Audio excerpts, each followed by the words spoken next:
Who may be watching? Swanson. Hello? You bought it, Mr. Burkhart? Yes, I'm still out of cigarettes. Would you buy me a pack of Kelvins? Wouldn't you rather have Marlins? I smoke Kelvins. But, Mr. Burkhart, Marlins have that soft, creamy smoke that's so soothing to your throat. You really believe that stuff? It's true. I wouldn't say this, Mr. Burkhart, except that, well, I've gotten to know you pretty well, and I've grown to admire you so much. I see. Would you mind, Mr. Burkhart, if I told you that for months now I've wanted to, well, just comfort you. I know how troubled you've been. You've never mentioned your feelings, Miss Horn. April. My first name is April. That's a pretty name. You see, I do have your welfare at heart. That's why when I see you smoking Kelvins, and I know Marlins are so much better, won't you let me buy some of them for you? I suppose so. Why not? Here, you bring me a carton. Thank you, Mr. Burkhart. Guy. I'll be back.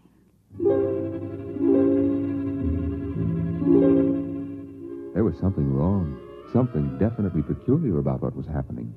The call from Henry Swanson, the strange behavior of this secretary, Miss Horn, these new products, the dream. Guy Burkhart went home that night feeling like a man in a nightmare. That you, dear? Yes, me. Have a good day. Fair. Oh, before you sit down, would you go down the cellar and put in a new fuse? The switch in the hall closet blew out, and I shut it off. Okay. Supper will be ready in a minute, so don't start fooling around with that old boat hull you've been building. I won't.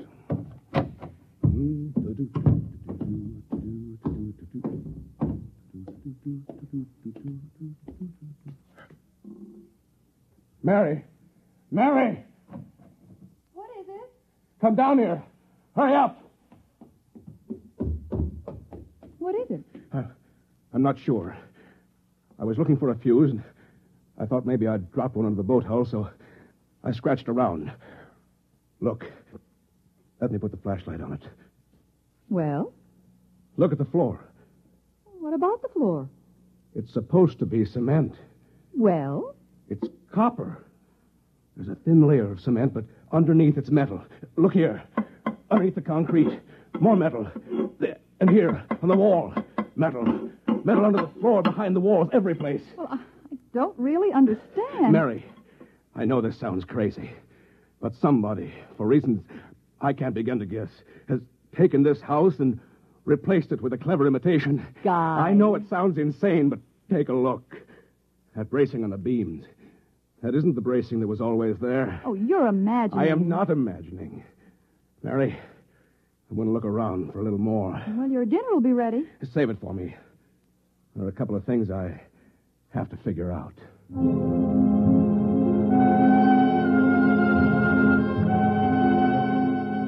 The following morning, Guy Burkhart woke up screaming. He dragged himself into the kitchen where his wife Mary was preparing breakfast and discovered it was still June 15th. Mary, listen. Guy, what is it? You're trembling. Mary, the dream. Dream? About the explosion. The same one we've been having. We? I didn't dream about any explosion. You did. Why are you covering up? Covering up, Guy. What's happened to you? It happened. It happened. What? Where's the morning paper? Where is it? Outside the door, I guess. June 15th. Well, you'd better hurry. Today's the day Mr. Barth fills out the quarterly tax return. No, it isn't. What? He won't be there. He'll be at a meeting with the head of the advertising agency. Mr. Dorchin? He'll be there, and Miss Horn will have a new hairdo. And the elevator will be selling some new product. And Swanson... What about Swanson? Swanson. I wonder if it's going to be the same today or whether... Guy, what in the world are you talking about? Nothing. Where's my coat? You haven't had breakfast. I don't want to miss my bus. I'll see you tonight. Guy Burkhart got on his bus. There were the same unfamiliar faces, the same unusually new-looking buildings, the same unusually bright sunshine. And Henry Swanson, pale and furtive. Oh, excuse me, sir. You're quite all right. Do you remember the phone call? Yes. Oh, thank heaven. Get off at the next corner and follow me. Where are you going? There's an excavation for a building about a block down. But make sure you aren't followed. I'll go first.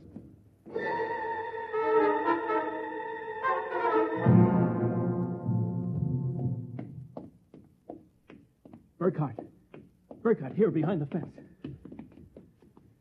Now, Henry, what's this all about? Just a minute. I want to make sure you aren't followed. Followed by whom? By them, of course. And just who are they? I'm not sure.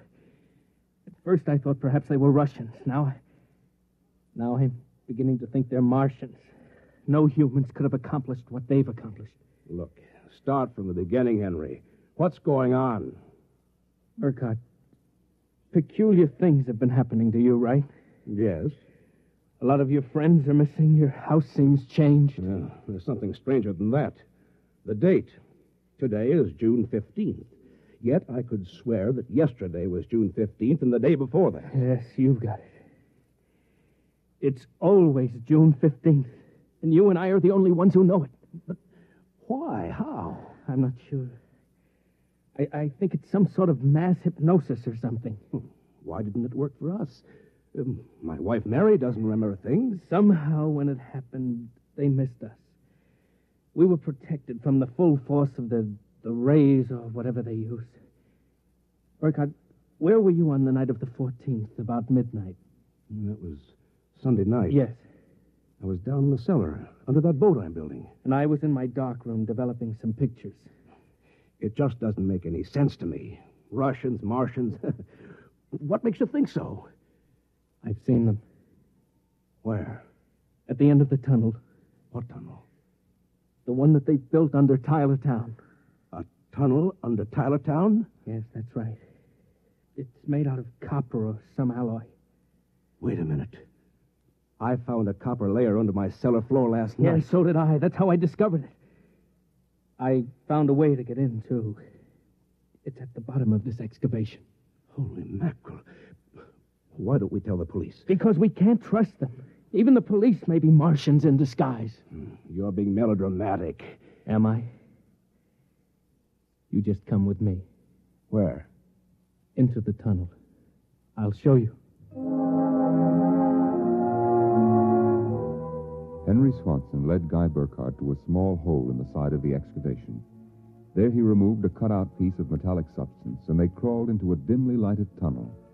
They walked for what seemed like 2 miles, until Swanson held his finger to his lips. We've got to be quiet now. Henry, this is fantastic. They've got a tunnel right under the whole town. Oh, Burkhardt, you haven't seen anything yet. There's a room a little further down. We'll be able to look through a glass in the door. Is it safe? It's perfectly safe, unless one of them comes along.